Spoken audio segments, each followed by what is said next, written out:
Hey, is this thing on?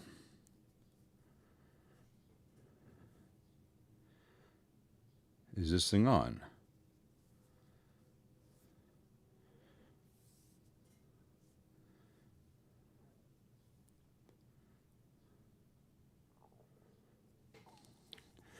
God dang it.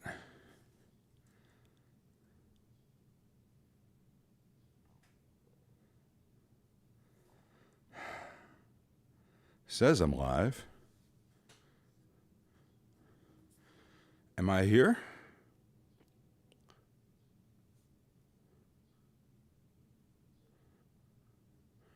Is this thing on? Can you hear me? Awesome. My phone is not picking it up yet, so good. I think I've got all the issues from yesterday sorted out. If you want to know all the things I'll tell you, it's a lot of hidden settings in OBS, a lot of hidden settings in YouTube, and all the tutorials for OBS are for the previous version, so none of the menus match. It's not just that they match, but all the options have different names and functions, and there are things which are not there. And I still am not getting the stream on my phone. I don't know why. I'm going to turn that off because that's just frustrating. If you guys say that it's here, I believe you that it's here. And I'm glad. The other issue was my Wi-Fi was constantly dropping the connection. I don't know why. So I've got an Ethernet hooked up. So I also tweaked my camera settings and some lighting stuff. And I think this is, I'll have to watch this back afterwards. But I think this is how it's going to be going forwards. I feel pretty-ish.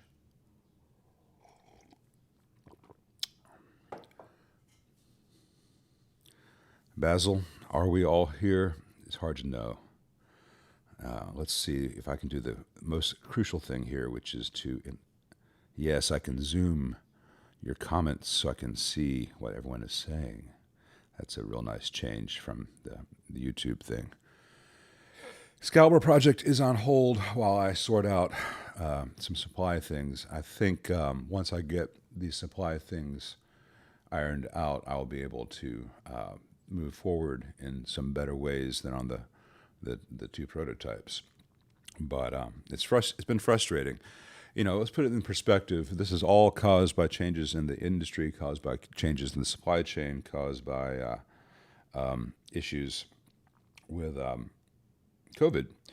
And I ordered a guitar. Oh, it's working now. Cool. Let me turn that down. So my phone has it now. Hey, there we all are. I ordered a guitar from Yamaha a year and a half ago. And every 3 months, I get a notice that it's being pushed back another 3 to 6 months. I may eventually get that guitar. The camera that I'm using here, this Sony ZV-E10, was out of production for a year and a half because of a chip shortage caused by COVID. And so if Yamaha and Sony are having supply chain issues, I don't feel quite... Yeah, Revstar, Chad, yeah, the one with the P90s. The sunburst, the half sunburst, I think it's gorgeous. But if Yamaha and Sony can't get their stuff to market, I feel a little bit better myself because I'm the 8-ounce gorilla in the room. So yeah. Eventually, maybe I'll have that lovely Revstar. It was between that and getting like an SG Junior with the P90, and I'd seen so many great reviews on the Yamaha. I'm like, well, that's a no-brainer. I should at least try it because if I can get it, if I don't like it, it's a seller's market right now. But we shall see. We shall see. It would look really pretty here with the new camera. I have to make do with this old girl for now. So this is 60 frames per second, 1080p. I could do 4K. I've tested it in a private stream, but I don't think there'll be any real difference in how it looks at 4K for this kind of content. And it would just increase the lag between what I say and what appears on the screen. Right now, I've got it down from the 30 plus seconds of yesterday's live stream to about 4 right now. So I guess this is going to be a very short live stream, but if anyone has any questions while you're here, I'd be glad to answer a few. Hey, Clyde. Yeah, it's a Tone King, whatever the model is, the same one that had in last time. Uh, Sky King, I think it's called. Uh, the repair ticket just says blew up, so I'll be looking at that this afternoon. I've got to get that DSL 40 first because the owner says he needs it for a gig in 3 days, and we'll see if that's possible. Yeah, I've played a DGT, David, and I like David Grissom a lot. He used my Telos for a long time. As far as I know, he still does occasionally, but he used it an awful lot for a long time, and I got to know him a little bit. If I were to buy a PRS guitar, it would definitely be the DGT, probably the SE version, which I've heard great things about, though I've not had a chance to play one. But I've never really bonded with PRSs. I don't like the headstock. I know that's unoriginal of me, but I don't care for the headstock. Every PRS I've played, and I had a single cut here a couple years ago when I was pondering buying something with humbuckers. I ended up getting a Les Paul. Actually, I first started with the SG, which I still have and love. That was a McCarty single cut, I think it was, or might have been a double cut. It was a good guitar. Every PRS I've played has felt like a great guitar that's just somebody else's guitar. And I don't know if that makes any sense, but none of them have spoken to me. So thanks, Scott. Hey, Tim, I am doing well. Brian, I don't have any thoughts on Engel combo amps. For whatever reason, Engel doesn't seem to have made much inroads, at least in middle America. I know that they're very common and popular in Europe. And I'm sure that if you were to ask a tech on the West or East Coast, maybe they'd have some inroads there. But I just don't see any Engels out here in the wild.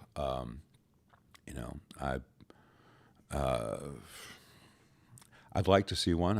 I'm interested, but no, we just don't get them here.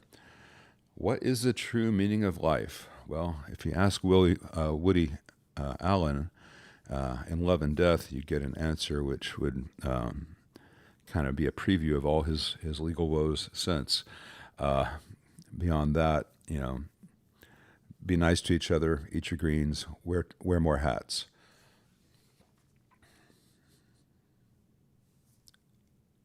And thank you, Victor. Yeah, I think it is a pretty guitar. I like that. Kiss uses Engel amps, Joe says.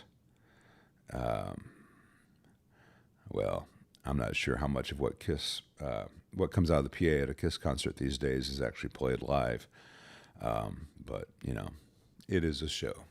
It is the business of show. The rule is to buy a new Magnetone and an old Tone King. I don't know if that holds up on the Tone Kings. I mean, the old Tone Kings, yes, are categorically better than the new production ones. But I've only had experience with failures of this model, and they have other models, so I don't know what else. I can't paint them all with a broad brush. Yeah, old Magnetones are a money pit. The new Magnetones are quite good. There are sure a lot of other Tone Kings out there, current production, that people love. But this particular model, the cathode bias one, I think it is, whatever it is, seems... This is the second one that blew up, and the first one blew up good, so yeah. A Princeton reverb already has... okay, I'm sorry, I was thinking of the reissue. Andrew, thank you very much for that. Yeah, the reissue has adjustable bias. An old Princeton just has typically a 27K resistor, and what I would do would be put a 10K trim pot in series with typically a 6.8, but you can increase that if you need to get closer to the 27. So basically, if you wanted to stay within the range of the original, you'd do the 10K, and then maybe a 22. That would get you down to 22 or up to 32.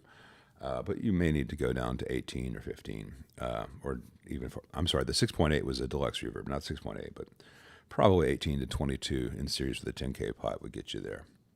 Sorry, this is only my second cup of coffee for the day, so, my memory is my full memory on amps is down here. I've not reached there yet.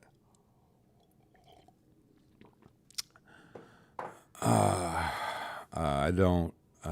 Tim Connors says I have a Randall Devalo 100 and has a pretty high noise floor, even more so when I engage the built-in boost. Would you be willing to remedy that as well as add a bright switch? I have no experience with Randalls. I don't know if that's a solid state or tube model. If my workload gets to the point where I can take in more amps, I'd be interested in doing that, but I don't know when that would be. So I'm just, I would find some other tech for a Randall, especially with the high cost of shipping a 100 watt amp of any sort. The Massimir says, I want to clean my amp because it's really dusty. Can I safely use an air compressor to remove the dust? That runs the risk of blowing the dust that's on top of the amp inside the amp if there's any openings or into your tube sockets. I would start with a vacuum cleaner with the little brush attachment. Just don't blow, suck, and insert your own obvious jokes there.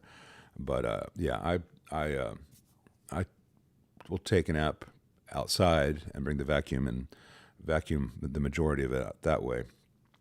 If you see me on the bench with the brush moving dust like that, what I do is I'm moving the most of the dust out of the way. Then I'm going to go back and clean that surface. But when I do that, I'm signing myself up to clean all the tube sockets because I'm probably going to need to do that anyway on an amp that has that much dust.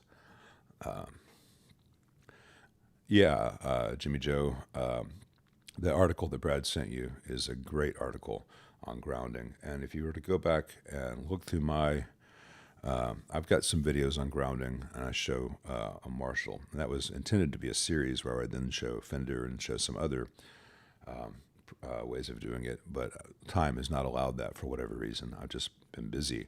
But there is the Marshall grounding, and that is very much in line with Merlin's article. Put this way, Merlin's article on grounding is the ideal that you should do with a new build. The video I put up on grounding is showing how to adapt an existing build to more closely conform to Merlin's ideal grounding without redoing everything. So you've got to figure out which battles to fight. Sometimes you don't need to reinvent everything. Scott, absolutely bring that 67 Bassman. That's going to be a much faster and more toneful experience than that Mesa, but that Mesa is going to be awesome when it's done. It's just an awful lot of stupid to fight on that existing board. Tim Connors, okay, it's a Fortin design, all tube. I'd be interested. I just don't know when I'm going to have the time. And if it sounds awful, me saying, yes, Scott, bring me that 67 Bassman. Tim, I'm not sure if I'm going to have time for yours. I can do a 67 Bassman in my sleep. I know everything about it. I know all the variables. I know that that's going to be a fairly easy process. A Randall of a model that I'm not familiar with, and then getting schematics for it, that can be I'm not to complain that certain things take a while, but that can take a while. I don't know. I can't guarantee a turnaround. Shipping can be expensive, so you might want to find a local tech who's also good. But I'd be glad to if circumstances allow. DB, current production Princeton Sweetwater exclusive 12-inch Cannabis Rex speaker, yay or nay, made in Mexico. Nay. The Cannabis Rex is a really not great sounding speaker to my ears, and I've heard and played an awful lot of vintage Fenders. I don't think it does the thing. What it does do for guys who have a deluxe reverb reissue is it lowers the high frequency peak that they get from the bright cap that a deluxe reverb has in stock form. And it's much better to have a more balanced speaker and to remove that bright cap, in my opinion. The main advantage to getting the Sweetwater Princeton, people say, is because it has a 12-inch baffle, 12-inch hole cut in the baffle. You can use a 12-inch speaker. It comes with a C-Rex. You can get any Princeton reverb reissue, including the 65, which is right there. Just you can't quite see it. And hey, let's do this rule of thirds shot for a while. And You can get a Mojotone replacement baffle for about $65. It screws in. It's real easy to change, and it has a 12-inch hole if you choose that one. And it'll come with the grill cloth. You just transfer the logo. So you don't have to get the Sweetwater package to get the 12-inch speaker. If you do get a 12-inch speaker, I do not recommend the Cannabis Rex. Other people love them, so, I'm just one guy, man. I'm just like one guy. But I'm one guy who has probably played, I don't want to say thousands, but certainly hundreds of vintage Fenders, Princetons, and Deluxes.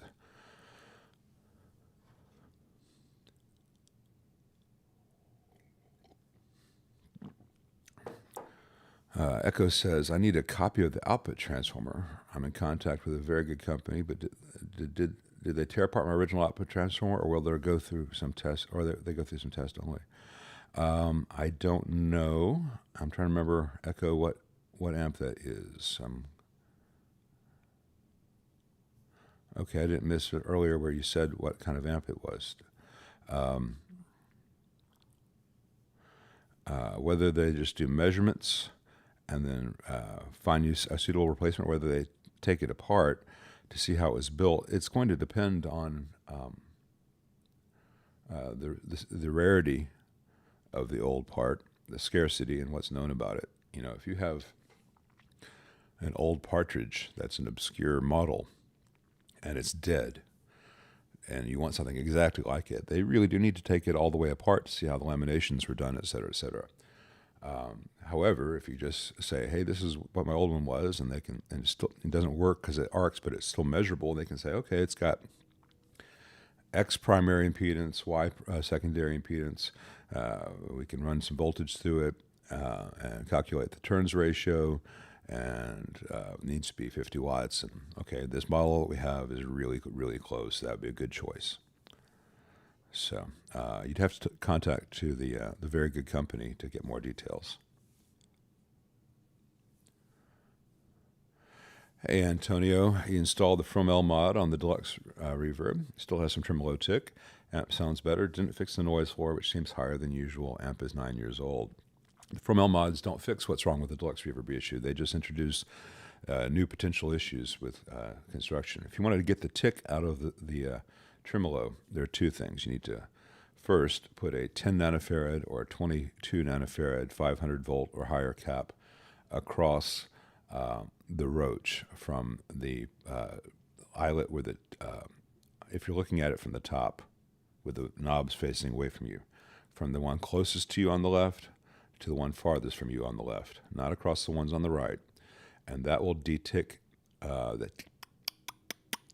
out of it. But you can still get some thudding, and so then you need to redo the wire lead, the wire dress around V5. You want to make sure that the wires going to V5 are not touching the wires going to V4 or the wires going to V6. And you can get in there with a chopstick or other non-conductive material and move the wires on V5 around, and you'll hear that thud get louder and quieter. You find a position where it's quieter. As far as the noise floor, hopefully you've already recapped the amp and all the old axial IC caps are gone. You've got something better in their place. If not, you need to do that. If at the end of that you still have a lot of hiss, you need to find the trace going off the volume pot for the reverb channel, and cut that trace right past where that trace joins the bright cap. Whether you have the bright cap or not, just cut the trace right after the junction for the bright cap, and then remove the green wire going to pin 7 of V2 from the board and from the tube, and then run a shielded cable from pin 7 of V2 back to the grid of the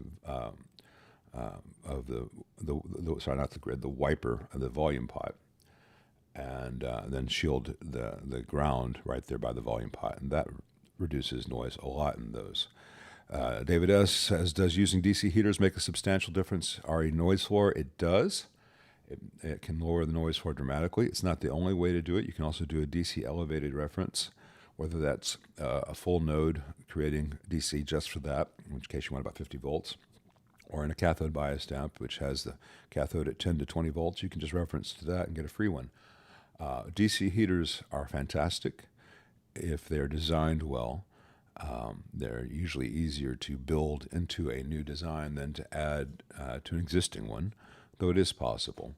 But you really need to know what you're doing, because once you create a DC reference off your AC, then you cannot have both of them referenced to ground. There are tricks to it outside the scope of this little chat here on a Sunday. But yeah, it can be good, but it's not the only way to do it. Hey, Bryson, I'm glad to make your morning better. I appreciate you guys joining me here for this little test. I thought it'd be like 6 people. Wow.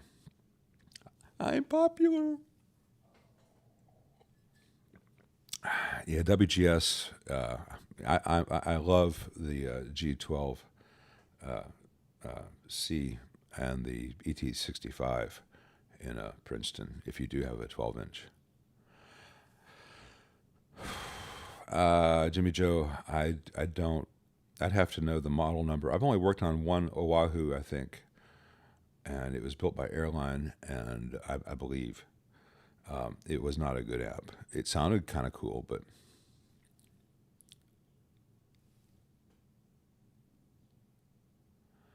hey, Loki, I'm not Matchal Inns. I'm not sure. Oh, okay. Marshall DSL 40CR. I'm glad you like it, man. Yeah, it's not my favorite app, but if someone were to say, "Hey, we've got a gig next Saturday. Here's $800. Run to the average guitar store and get something you can use," it's certainly one of the best choices, and it's very versatile. I've got one here that's not making sound, but I suspect it's probably a tube that died and took out a fuse. I'll find out this afternoon after this, and after I finish the coffee. No soldering without coffee.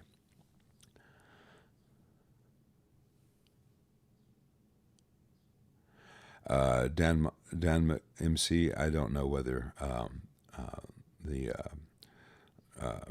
changing the tubes in a Valve King 50 would help. But it's an easy thing to try. And remember, I was not changing a 12X7 for an AT7 or an AU7. I was going to a 5751 or a 12AY. Is that right? Yeah. Not an AT, not an AU, but an AY or a 5751. So yeah, you can, if you have the tube, try it. It won't hurt anything. But any article out there says put an AT7 or AU7, those are current driver, not voltage. Current amplification, not voltage amplification. It will neuter most preamps. Any recommendations on an 8-inch replacement speaker for a 1956 Princeton? Man, there aren't any really good sounding 8-inch speakers. Some of the Webers are good, but many of the Webers don't fit in an old Princeton because the bell ends are too large and they hit things. I've had really good luck with the G8 C from a Warehouse, and some of the Jensen MOD series is pretty good too. But that's really subjective. There are more bad ones than there are good ones, and even the good ones are still just an 8-inch speaker. You have to temper your expectations. Remember that if you travel back to 1956, that speaker that's in that 8-inch speaker in that Princeton is the same 8-inch speaker you might find in the door of a Chevy.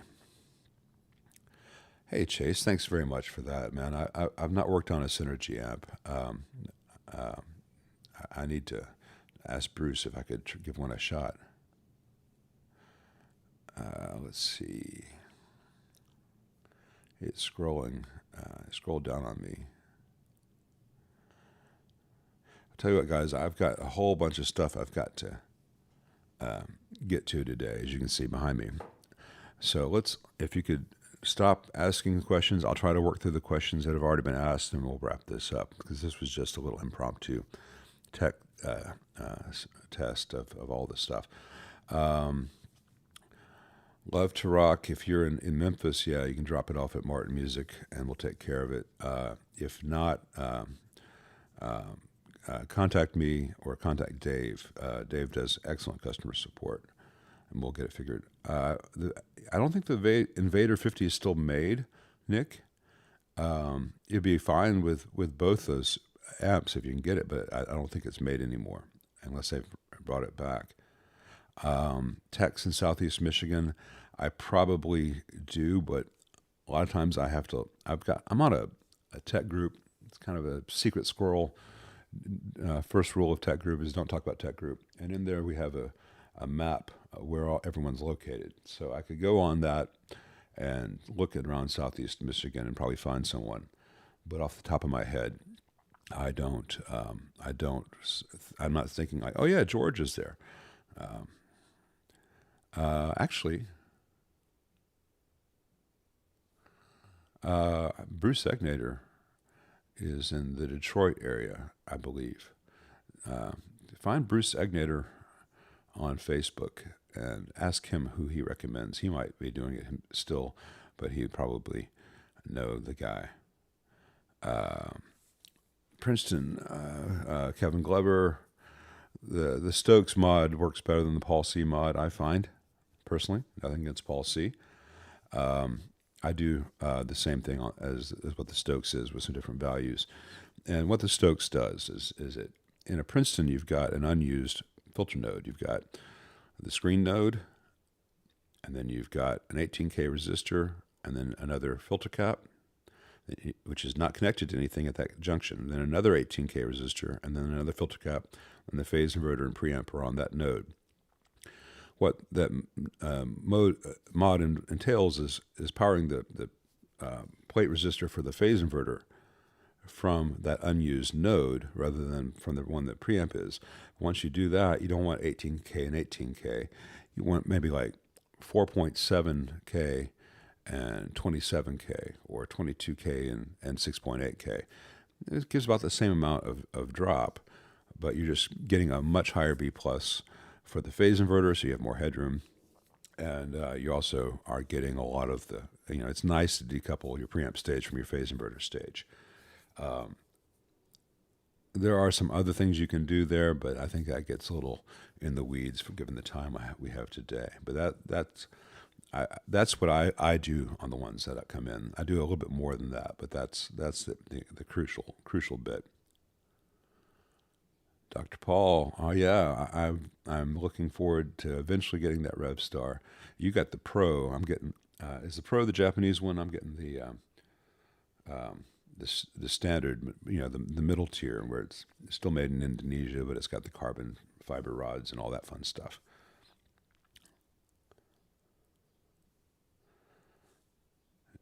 Joaquin, greetings from Sweden. Greetings right back from Memphis. Antonio says, what would be the effect of a new old stock 5Y3 in the Fender Deluxe Reverb 65? You'd have much lower B plus, and you need to rebias. The Deluxe Reverb is supposed to have a GC34 5AR4. If you put a 5Y3 in, also in the reissue they've got about 35 microfarad on the first stage. That's a little bit stressful for a 5Y3 rectifier. Probably be okay. But the main thing is you just will be losing headroom and output wattage, and you need to rebias.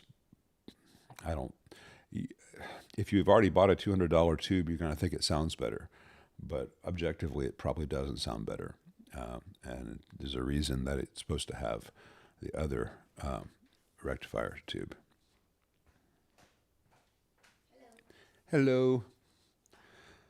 Doing a test stream and everything's working. What? I'm doing a test stream and everything seems to be working. Can I go to the bathroom? Well, everyone knows that you're going to the bathroom now, but yes, you may. I'm about to be relieved. All right. You'll see. Clyde Broadway has a Friedman JJ Jr. When he puts his fractal in the input, the gain channel is very noisy, but only with the fractal. And any advice? Yeah, see what the output level of your fractal is set to. It may be set to negative 10 or plus 4. It needs to be set to negative 30 if you're going to use that in front of an amp. I tell you what, contact Dave, because I'm sure he's put together more rigs using fractals than I have. That's just the nature of Memphis versus LA. There are more people doing the big modeling touring rigs in LA than there are in Memphis. I'm qualified to do it, just that there aren't a lot of international acts setting up for a month of rehearsal at SIR before they hit the road here than compared to LA. So if you've already got the JJ, I think Dave would set you straight. I am not the oracle of wisdom, Aaron, but thank you. I'm the oracle of compiling dumb things I've done in the past so I don't do them again. And if that substitutes for wisdom, I'll have to settle for that. He owns a Top Hat Super 33. It's tube rectified. Is it tube rectified? Power tubes. It is, not is it. It is tube rectified. All right, he's got a Top Hat Super 3. It's tube rectified. All right, he's got, and he can use, all right, so it's not a question. It's just a statement of what he's got, and I don't blame you. If you've got an amp like that, I think you're right to be proud of it. 5751 or AY, yeah, those are the ones to play with. And I scrolled down too far. Like I said in yesterday's live stream, which I deleted, not because there's anything in there I was embarrassed about, but because the thing would just keep stuttering and losing like 20 seconds at a time and big chunks where you couldn't hear what I was saying, and I'm just talking to the camera for, it was a nightmare. Anyway, as I was saying about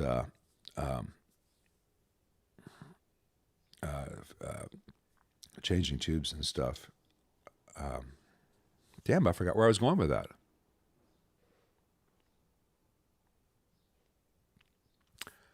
I had a thought, and it's just gone. As I said, I'm not smart until at least the second cup.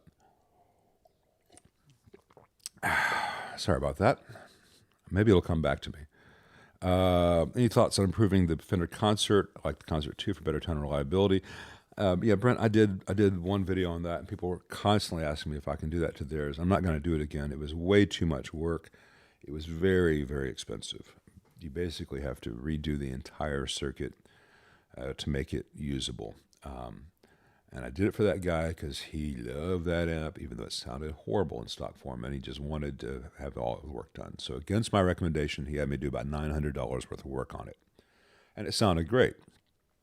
But my advice to someone else is sell it to someone who wants it as is, and then buy something that you like already. Because at the end of the day, I put $900 into making an amp sound great, where Fender Concert 2, Paul Rivera era, gets the credit for my work because behind the scenes it was all my stuff.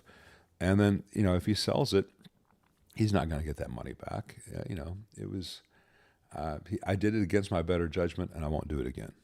And if people are offended by that, so be it.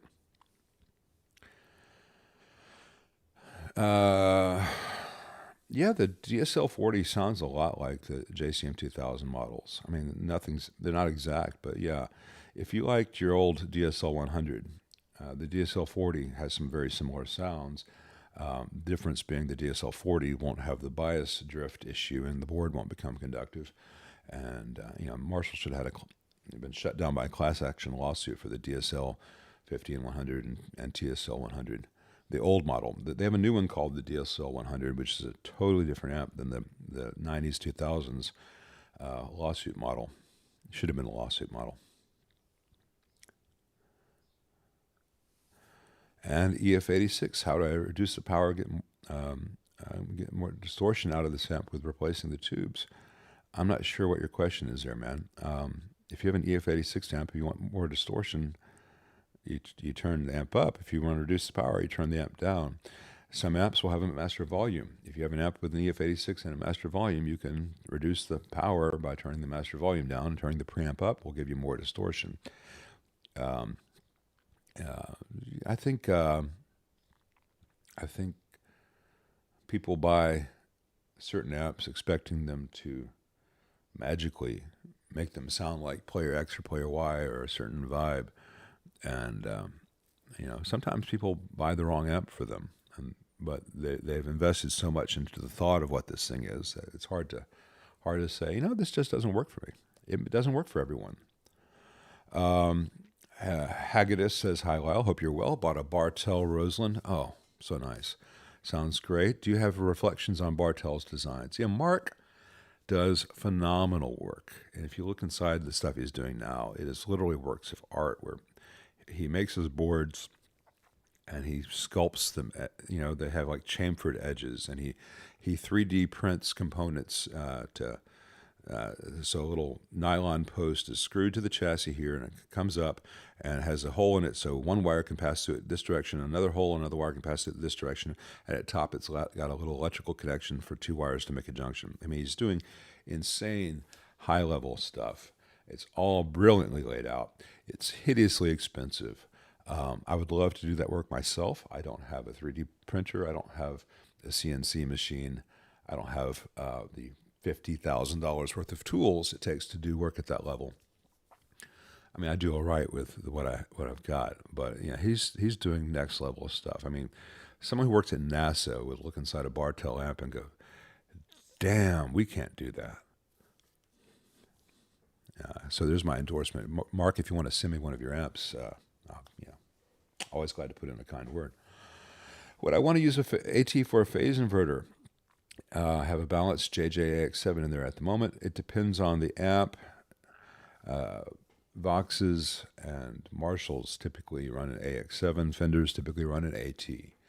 The actuals, Vox, because it does not have negative feedback, you want to use the AX7. Otherwise, it'll sound anemic. Marshalls, you can use an AT7. The circuit is the same pretty much as a Bassman.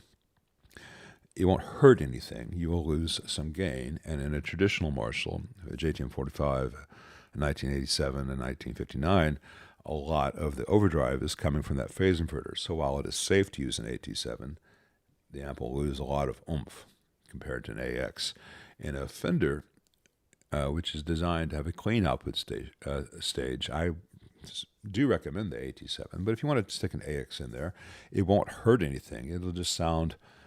you have a higher noise floor and a lower headroom. See ya. Hey, Andy. Yeah. Cool, man. This is the first time I think you've made one of the streams, Andy. I will see you in Nashville on the 19th, or maybe the 18th. We'll talk. Enjoy your F1.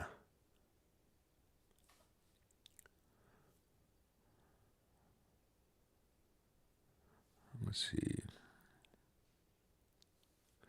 Hey, yeah, Brett, I'm not going to delete this test video. I'll probably give it a better thumbnail, but after the fact. But yeah, the only reason I deleted yesterday is because it looked so crappy and was cutting out, and I looked like an idiot who didn't know how to get his wires working. So, hey, Peaceful Warrior, yeah, I'm gonna check my email and see what we can do about that. I'm so sorry. I hope it wasn't that long ago and we can get that sorted out. That's very kind of you. I just didn't expect it. I never expected people to be sending me things out of the blue. And I had my the address that was on my website was my mother's old law firm. Because if someone was delivering a 65 AC30, I didn't want it sitting on my porch if I was at the grocery store. Deliver it during business hours at a law firm. Someone's there and it has security and it's there. And she retired, and I still had that address up on the website. And then people started sending me stuff, and I wasn't there, and it said it would be delivered, and who knows where it is? Who the hell knows? I never signed for it. So I have removed it from the website, and I don't publish my home address because I don't want people to say, oh, he's restoring a 1968 Marshall. Well, he's got to go to the grocery store at some point, you know? So for reliability, I don't put my home address out on the internet. It keeps everyone safe. If you are a client and you're sending me stuff, you will have my address. You'll know where your stuff is. But let's see.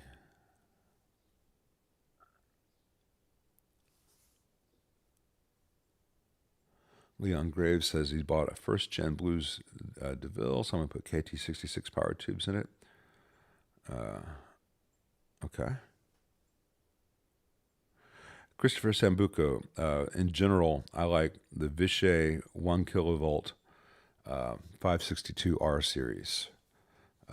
If they don't have the value that you need in that, there's the 561 series, and there are a few other comparable series, 1 kilovolt to 2 kilovolt, that are good. Natasha, my amps are not available right now. I'm having production supply chain issues. It's really difficult to have really high quality stuff done in small batches, so I'm still working through that. When the amps are available again, there will be a deposit. They'll be made within an agreed upon period of time and then shipped when the balance is received. That's not my ideal model. My ideal model is like, hey, I got 100 of them for sale. Who wants one? But that just takes too large an outlay of cash that I cannot do that at this junction. If anyone wants to give me a huge business loan, I promise just not to backpack around Europe the rest of my life, one step ahead of the creditors. I promise.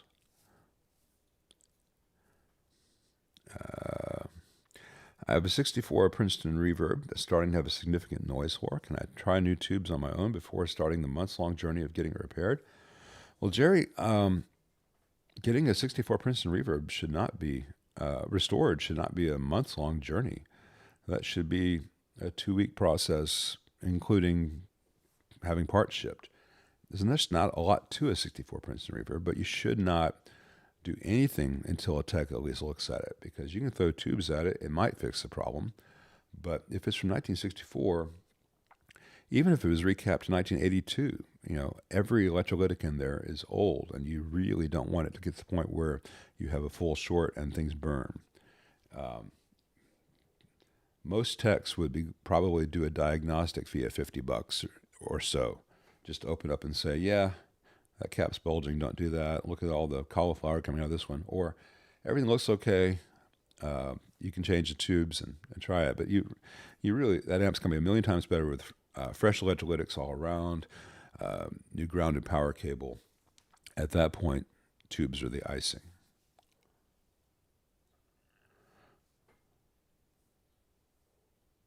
It scrolled too far. All right.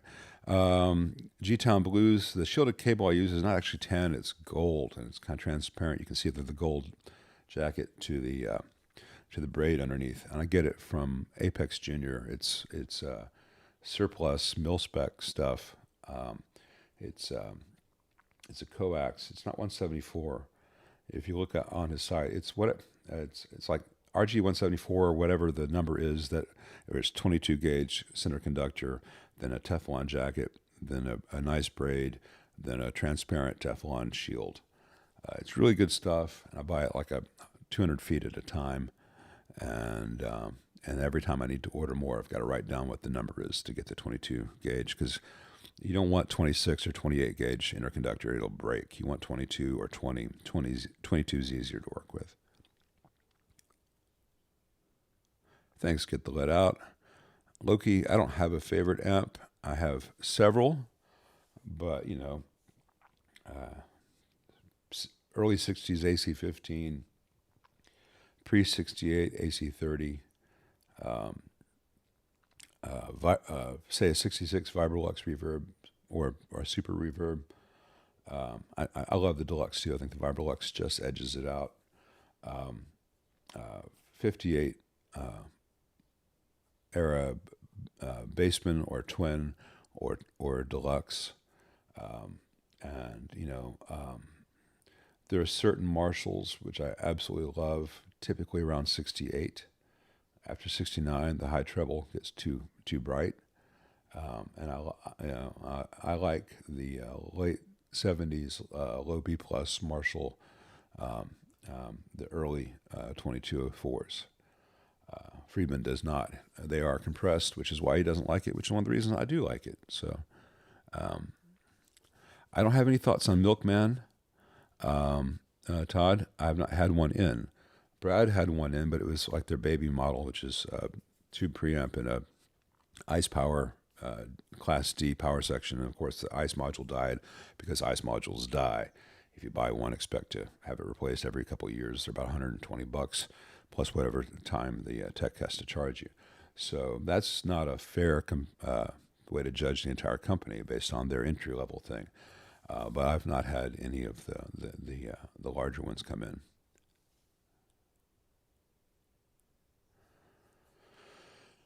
Hey Lyle, I've got a 70s Princeton reverb that's been through various owners. Sounds great, but way warmer than reissues. Leave as is or get checked out. See if it's fallen out of spec but modded. Chris, I would have a tech check it out. There's a ceramic 250 pocket farad cap in the treble in the tone stack, and those things drift, and they drift a lot. And if that thing is drifted enough, you could be losing a lot of your high frequency content. You don't need to make it sound like a reissue. What you do need to make sure is that it sounds like it's healthy, a healthy example of a 70s. Depends on when in the 70s it is. It could also be post 73 where the wax on the board has become conductive and you're losing frequencies due to DC there. That's a really very vague summary of what the real issue would be, but we don't need to get too far into it. I'd take it to a tech just to make sure it's a healthy example and working as is. But if you like the sound, Doc feels great when I do this. Well, do that all you want. CJ Young, I have had experience with divided by 13 amps. Without going into it, I do not recommend them under any circumstance. They are built without regard to heat dissipation and management. And people will not believe that because there have been so many Premier Guitar and Guitar Player magazine writings about these, and so many guitar channels out there extol their virtues. But the ones I have had in have failed. They've failed hard. They failed expensively. They failed stinkily. And every cause of those failures would have been easily prevented by someone who knew what they were doing as far as heat management. And if someone wants to sue me over that, get in line. We're going to be wrapping this up pretty quick. I'm just trying to get, hey, Matt Fields, thank you very much for that, man. So remember, no more questions. I'm trying to get through the questions that have already been asked, and I've got to get through all these amps on my bench. Chris's random guitar, if I'm using FX modelers in front of a tube amp and it's pushing an extra 12 dB, can that damage anything? It can. It's unlikely to. It's more likely just to sound bad and to give you an artificially high noise floor. So, you really, unless you're using it as a boost, you should really try to keep it unity if you're using it in front of an amp. 3 dB is a lot more than you think. 6 dB is 200%. 12 dB is a crazy amount of boost. So I think you would get the best sound running your effects at unity, which would then give you the ability within your multi-effect stuff to program a clean boost and actually have it be a clean boost. But if you're hitting the incoming circuit already 12 dB higher, you're not going to have any headroom in that first tube stage, so that if you want to go louder than that, you're Nigel's issue. Where do you go from there? Nowhere. But if you run it at unity and you want to use a boost, it goes to 11.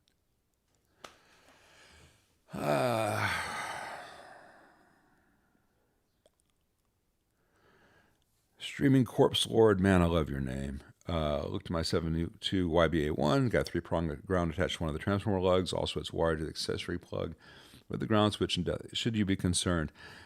Not really concerned. You want to make sure that's grandfathered in at this point. I would remove the ground switch and the death cap just because it's not necessary and it is a potential point of failure you don't need. Just make sure that ground is secure to that transformer lug, and you're not going to lose the ground. And it's not legal to do in a current production amp, even though lots of boutique guys do it. But if it's still working, it's still working, and be fine. Just get rid of the ground switch and death cap. Be careful in trainers. They did some weird wiring on various models, so make sure you know exactly what you're seeing. Nathan Sylvester asks, have I ever serviced a Marshall 2199? Probably, but that's one of the eras where it's hard for me to keep track of the numbers. So I'd have to go back through all my notes. The real thing is, in that era, the master lead combos, the master lead heads, the 50 watt, the 100 watt, the 2199, the 41, whatever, they're mostly variations on the same thing. So if you work on something made, say it's from 1982, and you work on a different one made in 1982, you're seeing a lot of the same ideas repeated. It's like going to Taco Bell. They have 7 ingredients. What combination of 7 ingredients do you want? Now, I'm not saying that a Marshall is equivalent to Taco Bell, but their design approach at different eras has been that pretty much, all right, which combination of these things do you want? That's a different model number. Thanks, Matt. Yeah, I'm doing really well. Just getting the streaming software set up. No, don't go buy a monoprice stage right. Don't buy a monoprice anything. No, whatever they cost, it's just grab a lighter, grab some scissors, take your bills, and save some time. Yeah, Matt Fields is a good guy there, Jerry. So if you're in his area.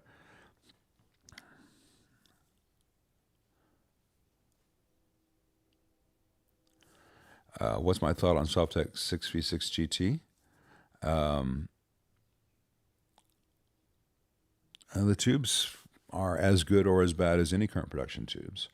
But if you got a Car Mercury 5 and the old tubes were cooked and then the new tubes were fine until they cooked, it may be that amp is biased too hot, as many cathode biased amps are biased too hot.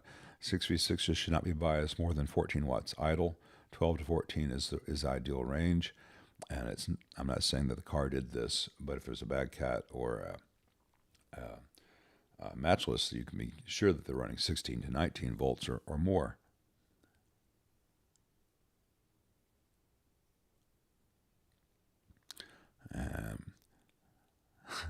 Yeah, thank you, Todd. Appreciate that, man.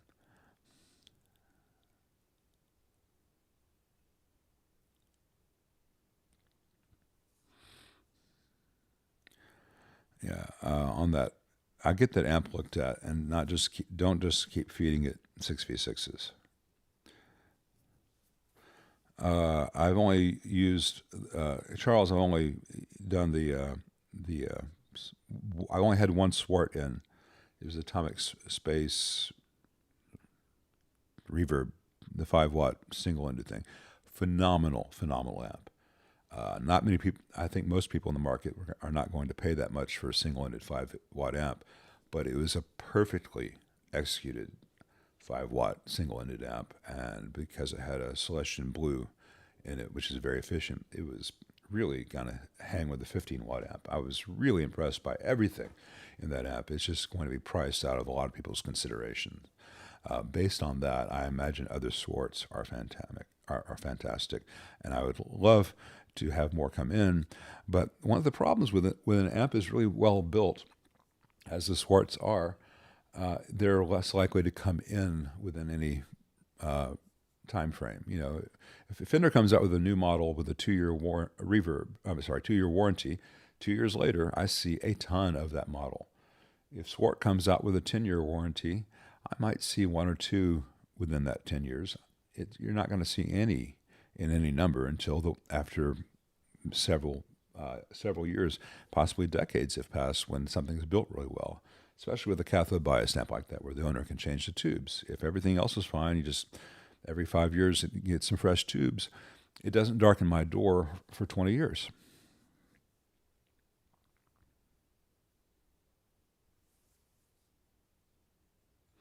Hey, Curtis, yeah, I think I've got Cat 6 wire here.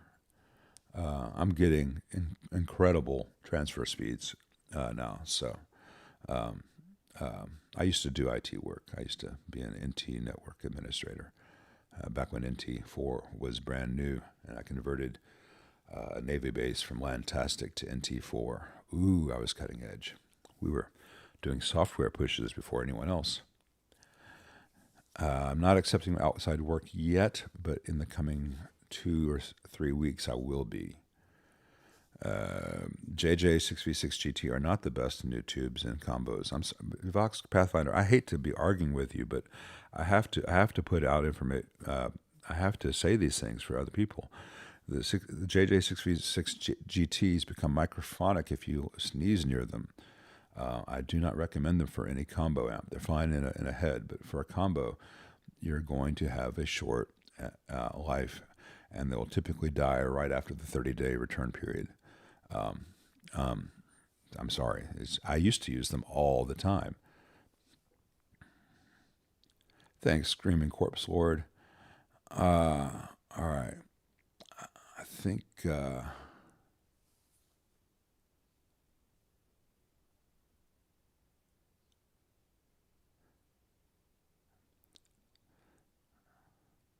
yeah, Matt. The TAD red base is what I'm using as much as possible, and that's a Chinese-made Pisvane factory tube made to TAD's specs, and then TAD does further QC on them before they stick their printing on them. I'm not all the way caught up on my amps my shop, but I am much closer than I've been in 6 months. So I'm getting there. The Fuzzbox says, P.S. It's not a Dr. Z, just saying. What's not a Dr. Z? Oh, okay, I see what you're saying. Gotcha.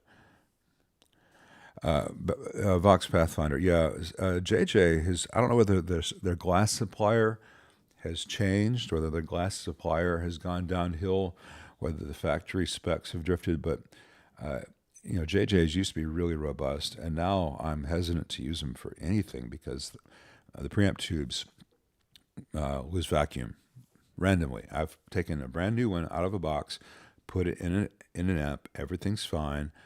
As soon as I turn on the amp, white, repeatedly. And tons of other techs I know have had the same issues. And the 6v6s and the 6L6s, if you put them in a Fender combo, hang down, they go microphonic really fast. It's a shame because they used to be a really rugged, reliable tube that could really take some high voltages. So yeah, the TAD red bass is the best 6v6 right now. The tongue saw were quite good.